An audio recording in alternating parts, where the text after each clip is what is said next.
Do I understand your position to be that there are two sexes, but there can be more than two genders?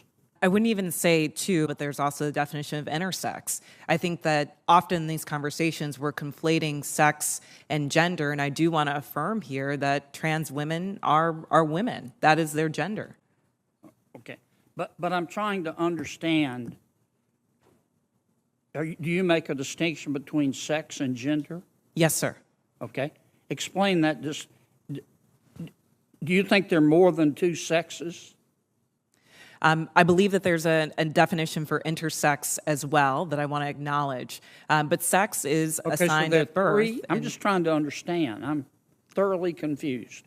So you're born, I'm talking about biology, male, female, and what else?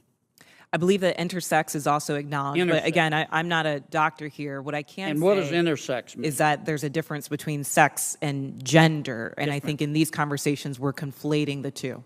Well, but I want to start with sex, okay? There's male, there's female. When a baby's born, before the baby has had time to even have a sense of self, there's male, female, and intersex.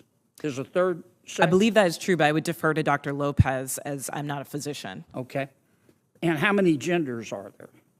I think the gender is expansive, and the definitions are always growing.